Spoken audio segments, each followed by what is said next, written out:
Hello everyone. So today we are going to start a new platform of stock exchange, that is what SME. तो जो छोटी companies हैं उनके listing को हम मेन बोर्ड पे कराने की बजाय हम किस पे करा रहे हैं, एसएमई एक्सचेंज पे करा रहे हैं। क्या फायदा हुआ इससे? उनको कंप्लायंसेस कम करने पड़ेंगे, कम नॉर्म्स फॉलो करने पड़ेंगे, तो उनके लिए थोड़ा रिलैक्सेशन हो जाएगा। तो SME exchange means a trading platform of a recognized stock exchange having nationwide trading terminal permitted by SEBI to list the specified securities issued in accordance with Chapter 9 and includes a stock exchange granted recognition for this purpose but does not include the main board। तो देखो दो चीजें हैं यहाँ पे। Number one, देखो एक तो होता है जैसे मान लो एनएससी है, एनएससी एक स्टॉक एक्सचेंज है जिसके अलग अलग प्लेटफॉर्म है। तो इसका एक प्लेटफॉर्म है एसएमई प्लेटफॉर्म, एसएमई प्लेटफॉर्म एक तो यूज है, इसका मेन बोर्ड भी एसएमई प्लेटफॉर्म भी है ना। एक होता है एफएस स्टॉकिंग जो है ही स्मॉल कंपनीज के लिए, तो एक है एसएमई एक्सचेंज। ठीक है, तो एक ऐसा स्टॉक एक्सचेंज जो सिर्फ और सिर्फ स्पेसिफिकली स्मॉल कंपनीज के लिए बनाया गया है, और एक ऐसा एक्सचेंज जो है तो नॉर्मल स्टॉक एक्सचेंज जिसका अलग अलग प्लेटफॉर्म्स है, जिसमें वन ऑफ द प्लेटफॉर्म कौन सा है, एसएमई प्लेटफॉर्म। क्या ये बात समझ में आई आप लोग को? समझ में आया ये बात व्हाट आई सेड? अच्छा, लेकिन नॉर्मल स्टॉक एक्सचेंज में कौन सा एक्सचेंज नहीं लेना है? मेन बोर्ड नहीं लेना है, ये नहीं लेना। मेन बोर्ड की बात नहीं कर रहे हैं, मैं कौन से प्लेटफॉर्म की बात कर रहे हैं? एसएमई प्लेटफॉर्म की बात कर रहे हैं। लैंग्वेज वापस देखो, trading platform of a recognized stock exchange having nationwide trading terminals permitted by SEBI। तो trading platform of recognized stock exchange कौन है? मतलब एनएससी बीएससी जिनका nationwide trading terminals है, उनका ट्रेडिंग प्लेटफॉर्म है एक तो, जो सेबी ने परमिट किया to list the specific security issued in accordance with chapter 9 and साथ ही में इंक्लूड्स स्टॉक एक्सचेंज, मतलब सेपरेट स्टॉक एक्सचेंज है granted recognition for this purpose, जिसको स्पेसिफिकली एसएमई एक्सचेंज के लिए परमिशन ग्रांट की गई है। लेकिन इसमें क्या इंक्लूड नहीं होगा? मेन बोर्ड इंक्लूड नहीं होगा। अब entity is not eligible to make IPO regulation 228, मतलब ऐसे कौन कौन से एंटिटीज हैं जो एसएमई एक्सचेंज पे आईपीओ नहीं ला सकती है। अच्छा, वही याद है कंडीशंस जो हमने आईपीओ के अंदर पढ़ी थी? In eligibility regulation number 5, issuer, promoter, promoter group, selling share holder, director क्या हो गए हैं? Demand by SEBI. 5 लोग थे वहां पे। फिर दूसरी कंडीशन क्या थी? Issuers, promoter, director is promoter director of other company and that other company is debarred by SEBI. याद आ रहा है condition? Same to same condition यहाँ पे भी दे रखी है। देखो क्या क्या बोल रखा है।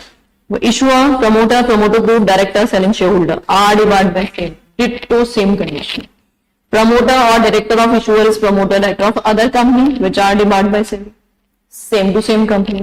If debarment is over on the date of DOD filing, then restriction shall not apply. So same to same as IPO. फिर next condition, issuer or any of its promoter or director is a willful defaulter or fraudulent borrower. ये भी same to same condition as it is. If any of its promoter or director is a fugitive economic offender, क्या ये condition भी थी? Same to same as it is. And if there is any outstanding convertible security or any other right which would entitle any person with an option to receive equity share of the issuer, ये था वहां पे sub regulation number 2। तो regulation number 5(1) में ये सारी conditions थी, और सब रेगुलेशन 2 में ये आउटस्टैंडिंग कन्वर्टेबल था, तो यहाँ पे इसी क्लॉज में डाल दिया, अलग से नहीं दे रखा।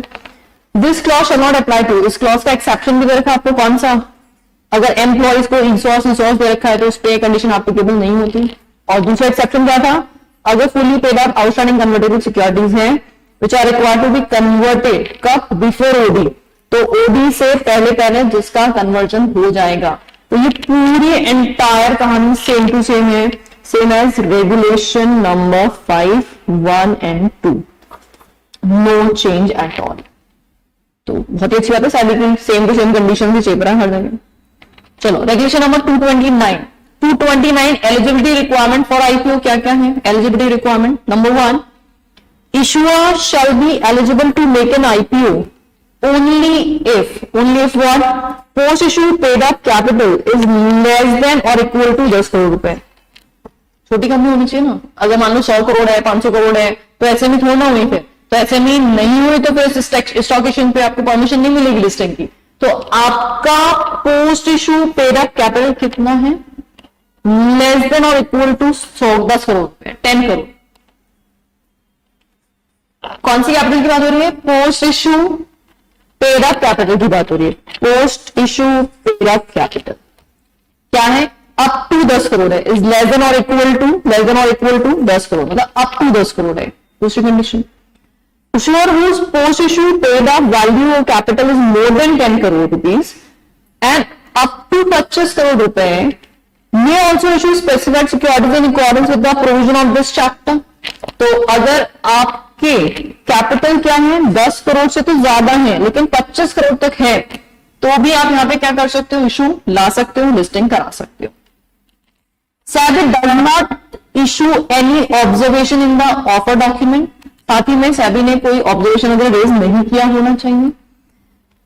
The lead manager shall submit a due diligence certificate to the SME exchange. तो जो भी लीड मैनेजर होगा वो एज यूजुअल क्या करेगा, यहाँ पे ड्यू डिलिजेंस सर्टिफिकेट देगा। तो DD certificate from lead manager. IPO shall be 100% underwritten।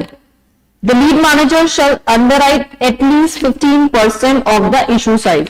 तो यहाँ पे एसएमई एक्सचेंज पे 100% अंडरराइटिंग मैंडेटरी है और जो लीड मैनेजर है वो कम से कम 15% का अंडरराइटिंग करेगा।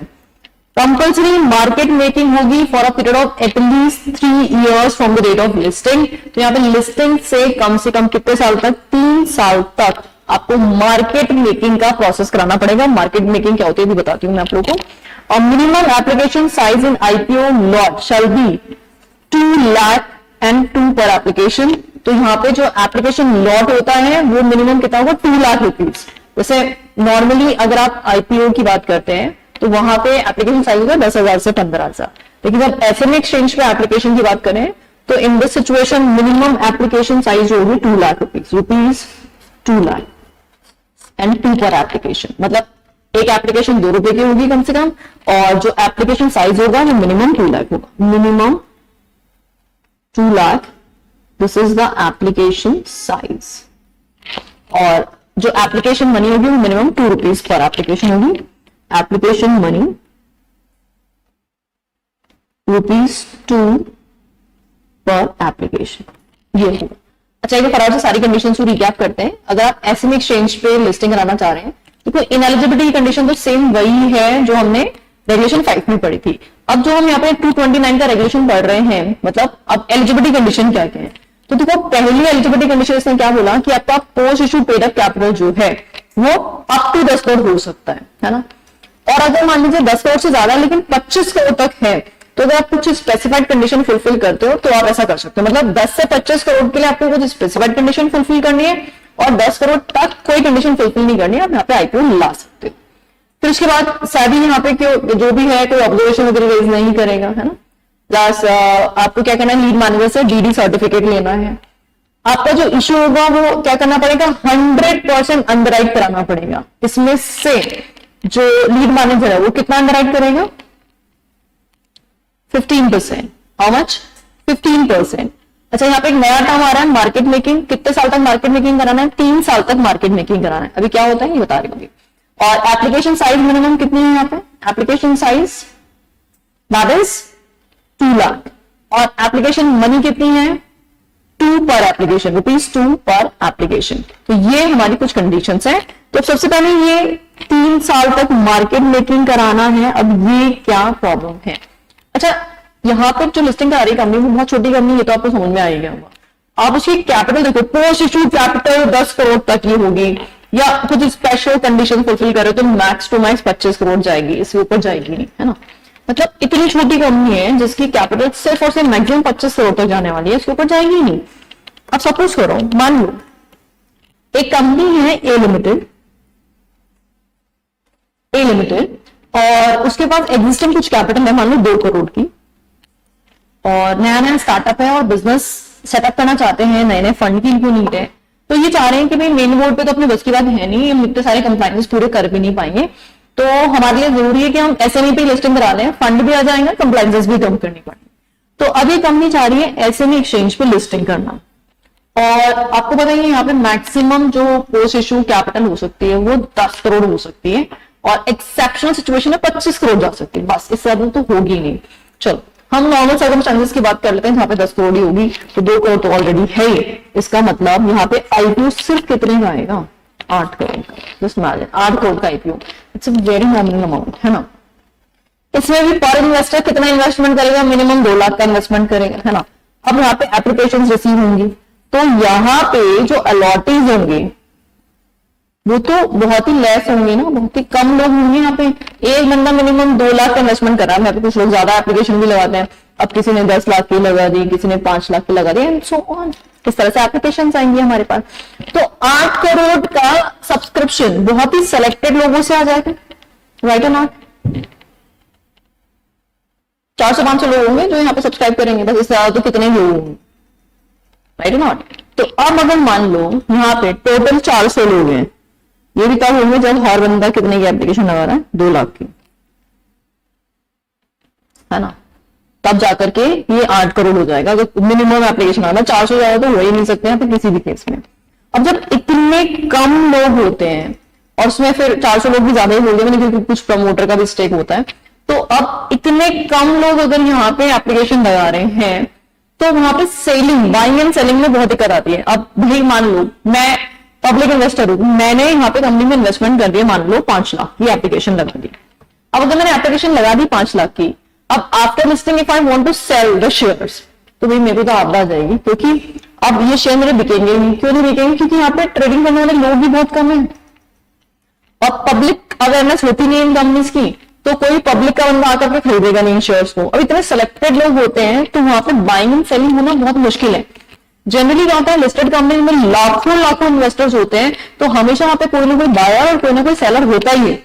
लेकिन जब कम लोग होते हैं ना, तो वहां पे बायर और सेलर्स बहुत ही लिमिटेड हो जाते हैं, उसकी वजह से प्राइस मैच नहीं हो रहा, कभी क्वांटिटी मैच नहीं हो रही है, कभी लोग बेचना ही नहीं चाह रहे हैं, ये सारी प्रॉब्लम्स आती है।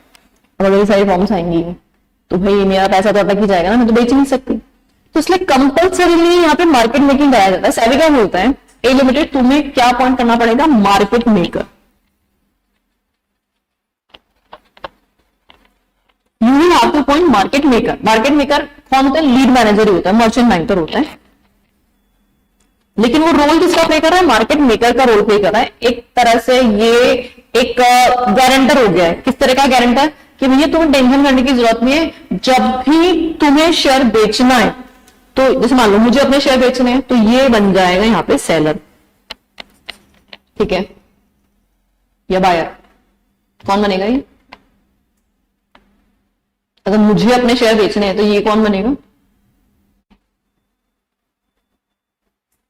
अरे बायर बनेगा ना। कौन बनेगा ये, बायर। जाओगे सब लोग शांति से, बस सुनते ही मत जाओ, दिमाग भी खोल के रखो। तो क्या कंडीशन हो गई है, जैसे ही मैं चाहती हूं कि मैं अपने 5 लाख रुपए के शेयर बेचूं, तो मुझे क्या चाहिए, बायर चाहिए होगा।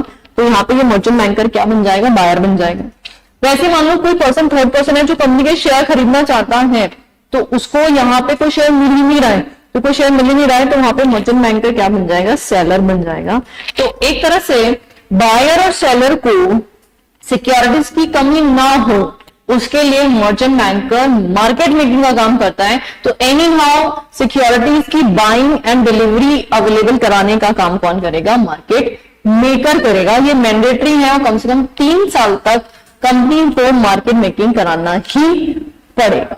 समझ में आई बात, ताकि लोगों को ट्रेडिंग करने में कोई दिक्कत ना आए। तो ये कौन सी कंपनी को कराना कंपल्सरी होता है, एसएमई एक्सचेंज पर लिस्टेड कंपनीज होती है, उनको कराना कंपल्सरी होता है for a period of 3 years. Conditions याद हुई आप लोगों को,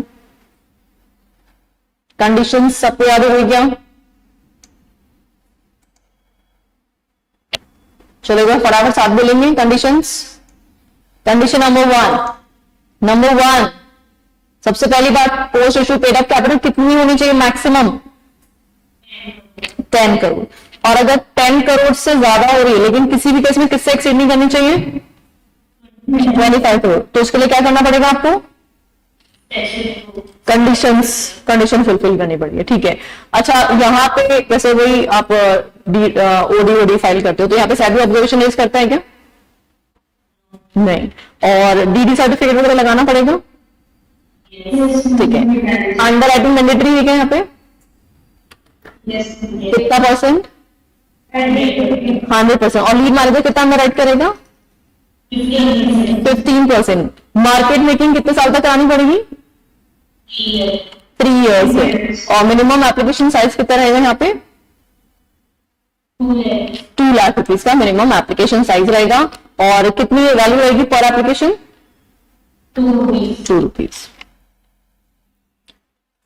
अच्छा, अब आप एसएम एक्सचेंज पे हो तो अगर आप माइग्रेट करना चाहते हो, शिफ्टिंग कराना चाहते हो किस पे? मेन बोर्ड पे, तो आप कर सकते हो। ऐसा भी अच्छी बात है। आप क्या कर रहे हो? अभी कम कंडीशंस फुलफिल कर रहे हो क्योंकि आप एसएम एक्सचेंज पे हो। अगर आप किस पे चले जाते हो? मेन बोर्ड पे चले जाते हो तो ज्यादा कंप्लायंसेस करोगे, तो आप कर सकते हो। माइग्रेशन करना चाहो तो कर सकते हो if SR is pass to the postal ballot with majority of minority. ये लिख दिया, मेजोरिटी ऑफ माइनॉरिटी। ऐसा तक तो ठीक था, पोस्टल बैलेट भी ठीक था, but what is this majority of minority? जो माइनॉरिटी स्टेक होल्डर्स है ना, माइनॉरिटी स्टेक होल्डर्स है, उनका मेजोरिटी कंसेंट भी आना चाहिए, ऐसा बोलना चाह रहा है ये। तो जो भी प्रमोटर के अलावा जो पब्लिक शेयर होल्डर्स है, माइनॉरिटी स्टेक होल्डर्स है, उनका मेजोरिटी और प्लस एसआर और ये पोस्टल बैलेट से पास होगा। तो आप क्या कर सकते हो? एसएमई से मेन बोर्ड पर शिफ्टिंग कर सकते हो, क्या पास करके? एसआर पास करके, ठीक है। चलो, provided that in case of an issuer which had been a partnership firm या LLP, the track record of operating profit of the partnership firm or LLP shall be considered only if the financial statement of partnership business for the period during which the issuer was a partnership firm or LLP conforms to and are revised in the format prescribed by the Companies Act 2013 and also comply with the following। अब देखो क्या कहना चाह रहा है, एक बार ध्यान से सुनना। देखो, सबसे पहली बात, हमने ऊपर बोला कि जो भी कंडीशंस है वो प्रेस्क्राइब कंडीशन होंगी, वो आपको फुलफिल करनी होगी। अब प्रेस्क्राइब कंडीशन फुलफिल करनी होगी तो जिस भी स्टॉक एक्सचेंज पे आप लिस्टिंग कराने जाओगे उसके बहुत सारे कंप्लायंसेस भी होंगे। फॉर एग्जांपल, आपको पर्टिकुलर प्रॉफिट की लिमिट को फुलफिल करना है, नेटवर्थ की लिमिट को फुलफिल करना है, जैसे हम रेगुलेशन 6 में भी पढ़ते हैं। तो अगर स्टॉक एक्सचेंज ने कुछ पर्टिकुलर लिमिट्स लगा रखी है और उस लिमिट्स को फुलफिल करने के लिए, आपको एलिजिबिलिटी क्राइटेरिया को फुलफिल करने के लिए आपके फाइनेंशियल स्टेटमेंट जो है वो कंसिडर करने पड़ेंगे। तो अब प्रॉब्लम क्या है, मान लो हो सकता है पहले हम थे एलएलपी या firm, now we are converted to the company, है ना। Let's say we converted ourself in the year 2025। 2025 के फाइनेंशियल स्टेटमेंट जो बने थे वो कंपनी के फॉर्मेट में बने थे। इवन 2026 के जो फाइनेंशियल स्टेटमेंट है वो भी कंपनी के फॉर्मेट में बने हुए, है ना। अब 2027 में हम ला रहे हैं आईपीओ और हम लिस्ट कराना चाहते हैं एसएमई एक्सचेंज में, ठीक है, 2027। अच्छा, जिस एसएमई एक्सचेंज में हम लिस्टिंग कराने गए उन्होंने बोला पिछले 3 साल का प्रॉफिट, ऐसा बोला उन्होंने। तो हमारे पिछले 3 साल तो है ही नहीं, क्योंकि हम पहले तो एलएलपी और फर्म के फॉर्मेट में काम कर रहे थे। हमारे पास 2025 और 26 ये 2 ही साल के जो प्रॉफिट्स हैं वो कंपनी के फॉर्मेट में। तो इन दिस सिचुएशन अब हम क्या करें? क्या यहाँ पे एलएलपी और फर्म का जो प्रॉफिट था वो हम कंसिडर कर सकते हैं कि नहीं कर सकते हैं? तो इसने बोला कि कर सकते हो, financial statement of LLP and firm आप ले सकते हो। लेकिन एक प्रॉब्लम है, अगर आप इसके फाइनेंशियल स्टेटमेंट लेते हो तो आपको पता है फर्म के फाइनेंशियल स्टेटमेंट में अकाउंटिंग स्टैंडर्ड फॉलो नहीं करते हैं, ऑडिट नहीं होती है। लेकिन कंपनी के फाइनेंशियल स्टेटमेंट अकाउंटिंग स्टैंडर्ड के हिसाब से होंगे, स्केड्यूल 3 के हिसाब से होंगे, ऑडिटर्स ऑडिट भी करते हैं। तो हम अनऑडिटेड एएस नहीं फॉलो किया हुआ उन फाइनेंशियल स्टेटमेंट को तो रिलाय नहीं कर सकते ना।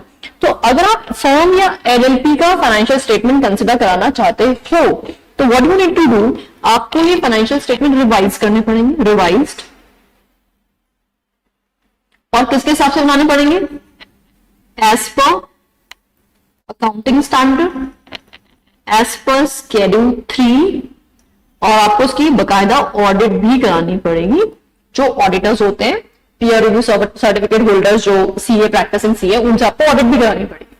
अगर आप ये सारी कंप्लाइंस करा लेते हो, आपने रिवाइज फाइनेंशियल स्टेटमेंट बना देते हो, तो फिर हम फर्म या एलएलपी का फाइनेंशियल स्टेटमेंट कंसिडर कर लेंगे, है ना। तो अब 1 साल इसका ले लेंगे और 2 साल इसके ले लेंगे।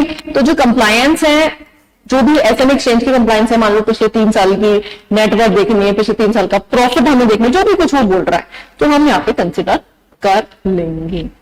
मेरी बात समझ में आई है? माउंस हो गई? जल्दी से बता दो फटाफट। सबको समझ में आ गया? किससे को डाउट नहीं आ रहा है? एकदम जीनियस बच्चे बैठे मेरी क्लास में।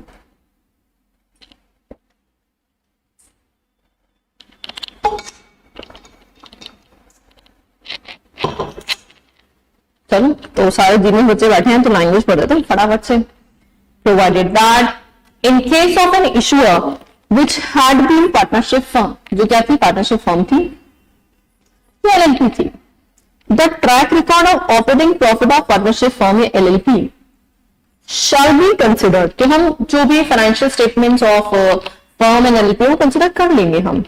only if financial statement of partnership business for the period during which the issuer was a partnership firm or LLP confirm, only if LLP of firm के जो financial statement है वो कंफर्म करते हैं to and are revise in the format prescribe for the companies under companies act 2013 and also complied with the following. तो वो किसको confirm करते हैं, किसका कंप्लायंसेस करते हैं? Number 1, adequate disclosures are made in the financial statement as per schedule 3। तो schedule 3 आपने फुलफिल कर लिया, शेड्यूल 3 के जो भी कंप्लायंसेस हैं वो आपने पूरे कर लिए, plus financial statements are duly certified by auditors who have subjected themselves to the peer review process of Institute of Chartered Accountant of India and hold a valid certificate issued by the peer review board of ICAI stating that। तो क्या बोल रहे हैं? Duly certified certificate है हमारे पास auditors का, और साथ ही में ये सर्टिफिकेट किसने दिया है हमें? जो ICAI का पीयर रिव्यू सर्टिफिकेट होल्ड करता है, उस पर्सन से हमने यहाँ पे एक सर्टिफिकेट भी होल्ड किया है। तो पहला कंप्लायंस उसमें क्या बोला कि हमने शेड्यूल 3 के डिस्क्लोजर दे दिए हैं, और दूसरा कंप्लायंस क्या बोल रहा है? प्रैक्टिसिंग सीए जो है किसका? पीयर रिव्यू सर्टिफिकेट होल्डर जो प्रैक्टिसिंग सीए है, उससे हमने एक सर्टिफिकेट ले लिया है। तो सर्टिफिकेट में उसने क्या बोला है? Accounts and disclosures made are in accordance with schedule 3। Schedule 3 के हिसाब से ये अकाउंट्स बनाए गए हैं। The accounting standard prescribe under the companies and have been followed, plus हमने अकाउंटिंग स्टैंडर्ड फॉलो किया है। And the financial statement present a true and fair view of the firm's account. साथ ही में जो हमारे फाइनेंशियल स्टेटमेंट है वो true and fair picture show करते हैं। तो ये सारी कंप्लायंसेस हमें पूरी करनी होगी। किस चीज में हमें कंप्लायंसेस पूरी करवा रहे? अगर हमें फर्म या एलएलपी वाला फाइनेंशियल स्टेटमेंट कंसिडर करना है प्रॉफिट कैलकुलेशन वगैरह के लिए, तो हम वो कर सकते हैं, लेकिन उसको करने के लिए आपको क्या करना पड़ेगा? सबसे पहले अकाउंटिंग स्टैंडर्ड्स के हिसाब से, शेड्यूल 3 के हिसाब से प्रॉपर डिस्क्लोजर देने पड़ेंगे, plus peer review certificate holder जो प्रैक्टिसिंग सीए है, ऑडिटर जो है, उससे आपको सर्टिफाई कराना पड़ेगा। 3 बातें सर्टिफाई कराओगे, schedule 3, AS and true and fair disclosure. Provided further that in case an issuer formed out of merger or division of existing company, the track record of resulting company shall be considered only if the requirement regarding financial statement as specified above in the first proviso are complied with. Again same case, अगर merger, demerger, amalgam जिस तरह के कोई भी cases हैं और वहां पे हमें दूसरी कंपनी के फाइनेंशियल स्टेटमेंट्स अगर देखने हैं, तो सेम यही सारी कंडीशन आप फुलफिल कर लो तो आप उन पुरानी कंपनीज के फाइनेंशियल स्टेटमेंट कंसिडर कर सकते हो। क्या ये रेगुलेशन क्लियर है एकदम अच्छे से? 229 तो इसमें जनरल कंडीशंस हमने बताई कि आपको क्या क्या कंप्लायंसेस, क्या क्या एलिजिबिलिटी क्राइटेरिया फुलफिल करने पड़ेगा। अब 230 हमें बता रहा है जनरल कंडीशंस के बारे में। तो जनरल कंडीशंस आपको याद ही होगा, हमने रेगुलेशन 7 पढ़ा था। रेगुलेशन 7 में हमने क्या पढ़ा था कि हम एप्लीकेशन लगाते हैं वन और मोर स्टॉक एक्सचेंज को इन प्रिंसिपल अप्रूवल की, जिसमें से हम एक स्टॉक एक्सचेंज को क्या सिलेक्ट करते हैं? डेजिग्नेटेड स्टॉक एक्सचेंज सेलेक्ट करते हैं। फिर दूसरा कंडीशन क्या पढ़ा था हमने कि हमें अग्रीमेंट करना है, किसके साथ? डिपॉजिटरी के साथ अग्रीमेंट करना पड़ेगा। तो उसके बाद क्या बोला था इसमें कि कुछ लोगों के नाम दिए तो उनकी सिक्योरिटीज क्या होनी चाहिए? डीमैट में होनी चाहिए, जैसे promoter group, selling share holder, KMPs, QIBs, है ना, और फाइनेंशियल सेक्टर रेगुलेटर की जो भी एंटिटीज वगैरह थी, है ना, इन सबके जितने भी स्टेक थे वो सब क्या होने चाहिए थे, डीमार्ट में होने चाहिए थे। और एग्जिस्टिंग शेयर्स क्या होने चाहिए थे, और अगर नहीं है फुली पेड अप तो फोरफीट कर लो। और एक कंडीशन पढ़ती है फॉर्म अरेंजमेंट वाली, कितना परसेंट, 75% फॉर्म अरेंजमेंट हमें करना पड़ा था। और किसका 75% लेते हैं हम, हाँ, तो टोटल प्रोजेक्ट प्रोसेस में से जो भी अप्रूवल है और जो पब्लिक इशू का पैसा है वो माइनस कर देते हैं, है ना। सेम टू सेम कहानी है भाई, कोई चेंज नहीं है, एज इट इज। ये एप्लीकेशन वन और more stock exchange, designated stock exchange, depository के साथ agreement, existing shares held by with promoter group, selling share holder, KMP, senior management, QIPs, employees, share holders holding SR equity share, entities regulated by financial sector regulators, other categories, इन सब की securities क्या होनी चाहिए, DMart format में होनी चाहिए। Existing shares क्या होने चाहिए, फुली पेड अप होने चाहिए, अगर नहीं है तो उनको फोरफीट कर दीजिए। फॉर्म अरेंजमेंट आपको करने हैं फाइनेंस के कितने परसेंट, 75%। तो ये सारी कंडीशन बिल्कुल सेम है, सेम एज रेगुलेशन नंबर 7। तो रेगुलेशन 7 में हमने सारी कंडीशंस पढ़ी थी। ये भी पढ़ा था ना general corporate purposes, general corporate purpose वहां कितना था, 25% था, यहाँ डिफरेंट है ना, यहाँ डिफरेंट है।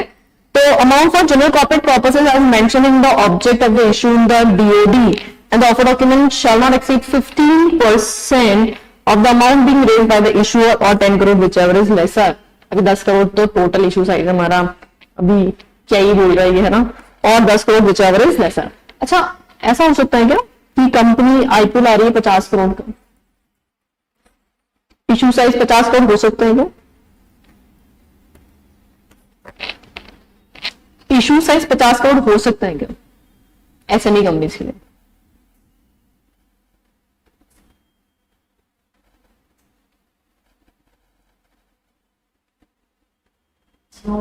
नहीं हो सकता। पूर्वी, इशू साइज 50 करोड़ हो सकता है क्या एसएमई एक्सचेंज वाली कंपनी के लिए,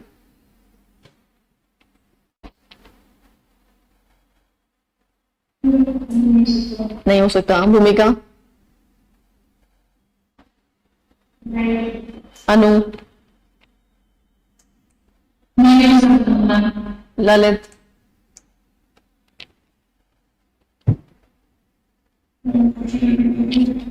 इशू साइज 50 करोड़ हो सकता है क्या एसएमई एक्सचेंज वाली कंपनी का, नहीं हो सकता। दक्ष,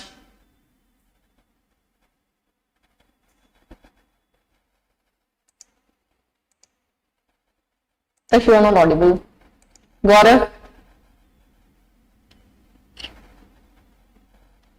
गौरव,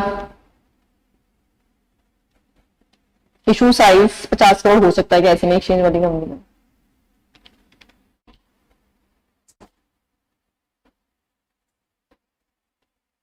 भारत, व्हाट डू यू से,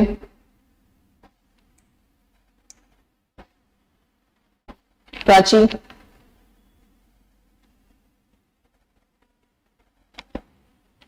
what do you say? Renee? Maybe? Okay. Renee?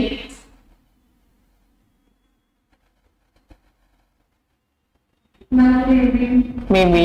Drishti?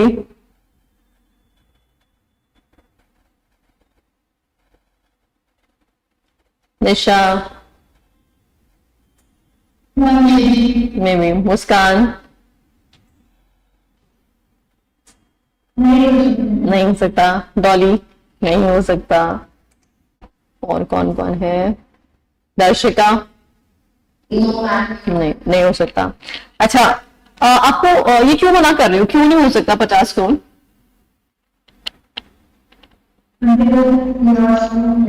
अच्छा, पोस्ट इशू क्या थी वो? पोस्ट इशू, पोस्ट इशू क्या थी? पेड अप कैपिटल, है ना? क्या थी post issue?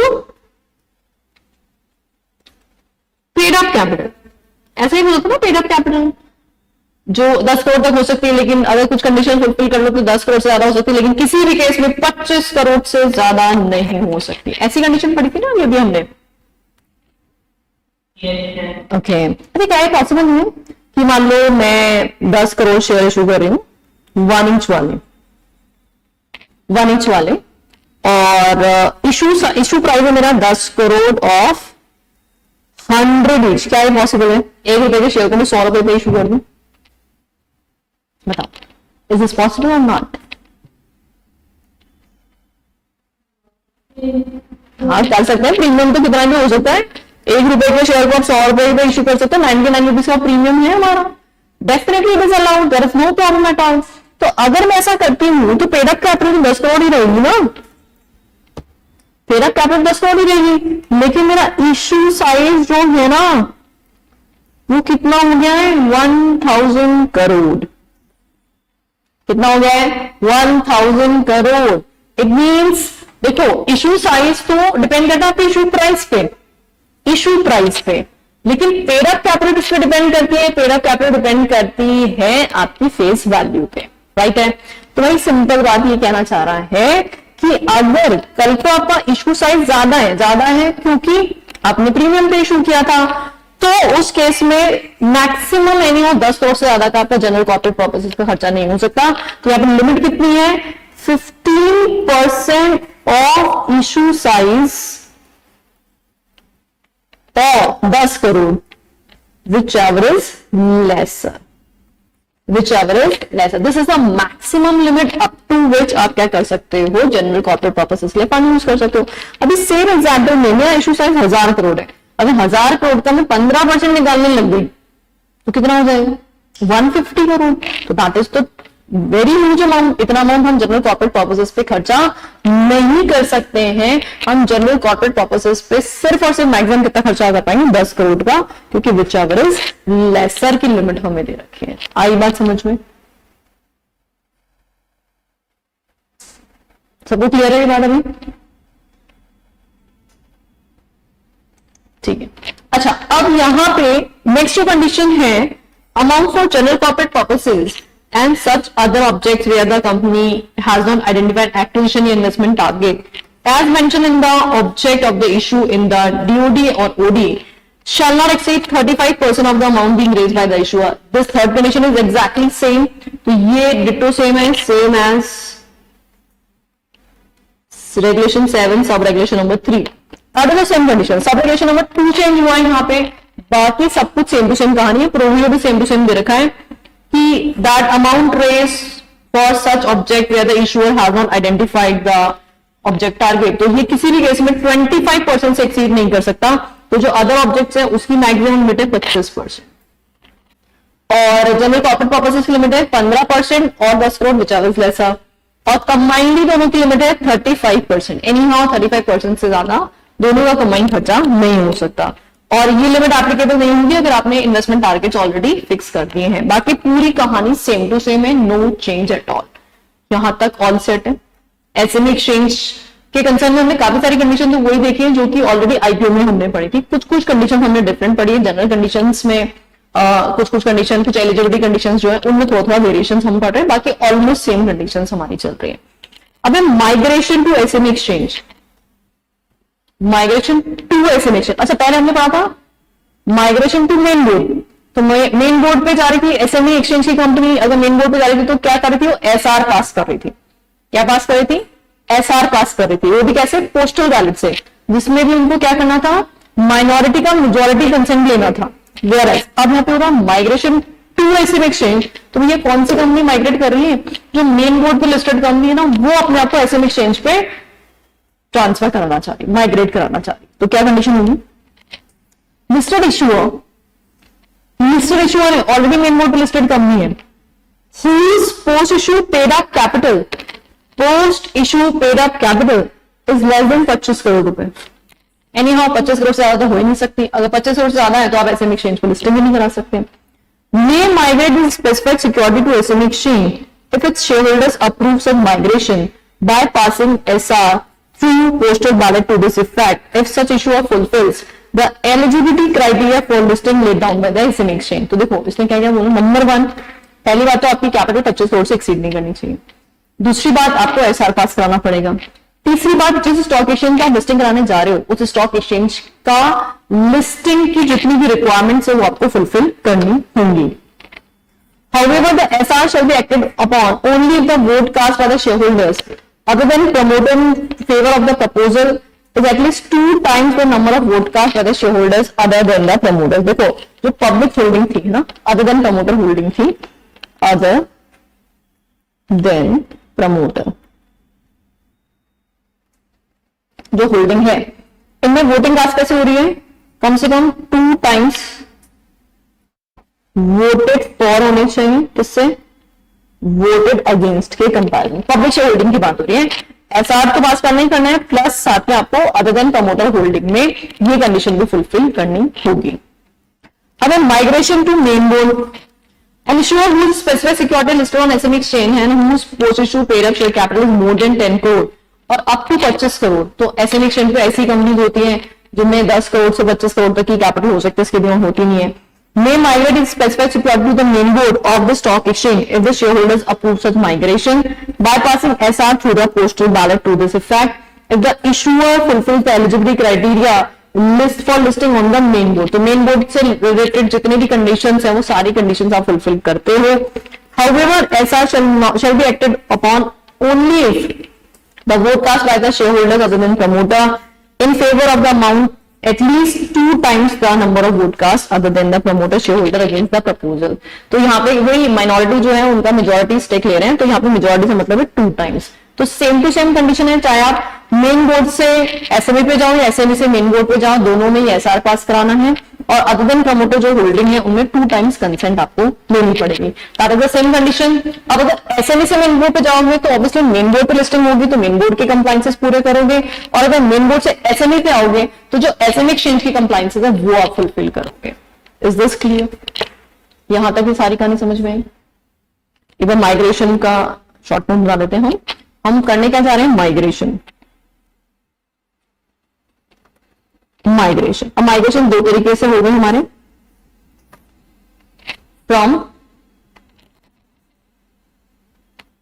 SME to main board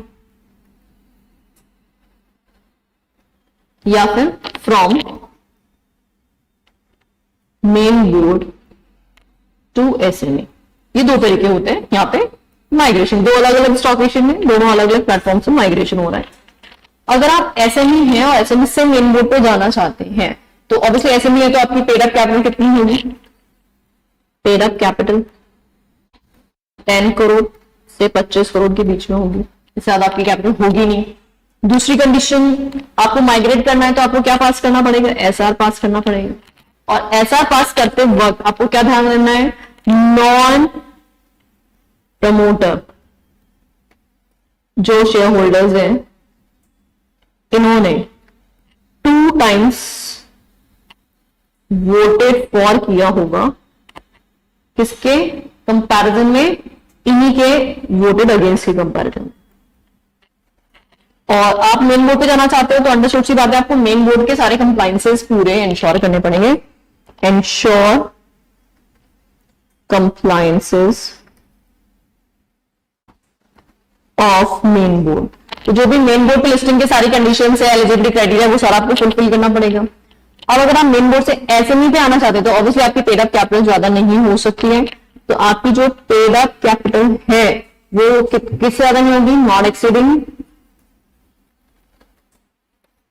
25 crore, 25 crore से ज्यादा आपकी पेड अप कैपिटल हो ही नहीं सकती। रेजोल्यूशन वही एसआर पास होगा, वो सेम नॉन प्रमोटर होल्डिंग वाली कंडीशन है। अच्छा, अब यहाँ पे इनको कौन से क्राइटेरिया फुलफिल करने पड़ेंगे, इनको एसएमई एक्सचेंज वाले क्राइटेरिया फुलफिल करने पड़ेंगे। तो ensure compliance of SME exchange, ensure compliance of SME exchange. तो एसएमई एक्सचेंज से रिलेटेड जितने भी कंप्लायंसेस हैं वो इनको इंश्योर करने होंगे। ऑल सेट है माइग्रेशन की कंडीशंस, और उससे पहले जो एसएमई एक्सचेंज की एलिजिबिलिटी क्राइटेरिया वगैरह की कंडीशंस थी याद हो गई कुछ? चलो प्राची, प्राची ये बताओ मुझे मिनिमम एप्लीकेशन साइज कितना होगा यहाँ पे एसएम एक्सचेंज पे? मिनिमम एप्लीकेशन साइज, हाँ minimum application size 2 lakh, yes right है। अच्छा लविष्का, लविष्का आप मुझे बताओ कि यहाँ पे अंडर राइटिंग से रिलेटेड क्या प्रोविजन था? 100% ठीक है,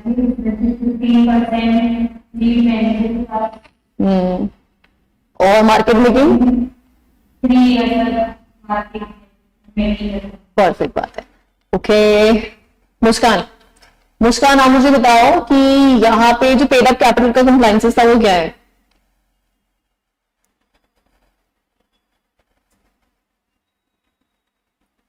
मुस्कान पेड अप कैपिटल का कंप्लायंस पढ़ा था हमने कुछ?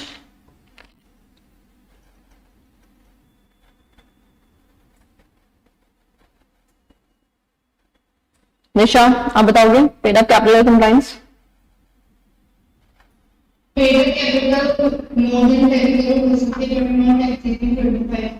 हाँ तो वैसे तो प्राइमा फैसिलिटी 10 करोड़ तक ही रखनी है आपको, है ना?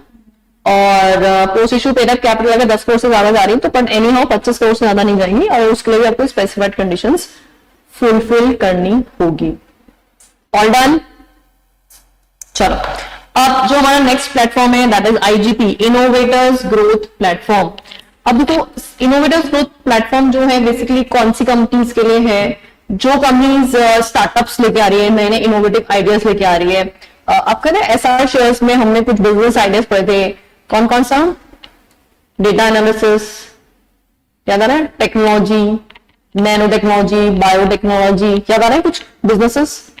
तो उस तरह के जो बिजनेसेस में इन्वॉल्व कंपनी है, मतलब कुछ न्यू इनोवेटिव आइडियाज के साथ आ रही है, स्टार्टअप्स है वो, तो उनको अगर लिस्टिंग करानी है तो वो किस पे लिस्टिंग करा सकते हैं? आईजीपी प्लेटफॉर्म पे लिस्टिंग करा सकते हैं।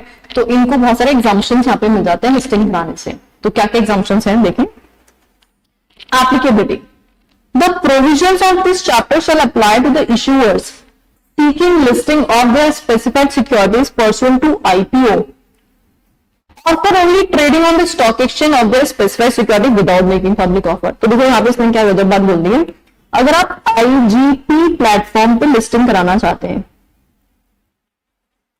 तो आपके पास दो ऑप्शन है। कौन कौन से दो ऑप्शन है? ऑप्शन नंबर 1, आप नॉर्मल इशू ला सकते हैं, इशू ला करके लिस्टिंग करा सकते हैं ना, पब्लिक इशू जो नॉर्मल तरीका होता ही है, एंड लिस्टिंग। लेकिन यहां पे एक और तरीका है कि आप पब्लिक इशू मत लाओ, एग्जिस्टिंग सिक्योरिटीज की लिस्टिंग करा दो, नो पब्लिक इशू।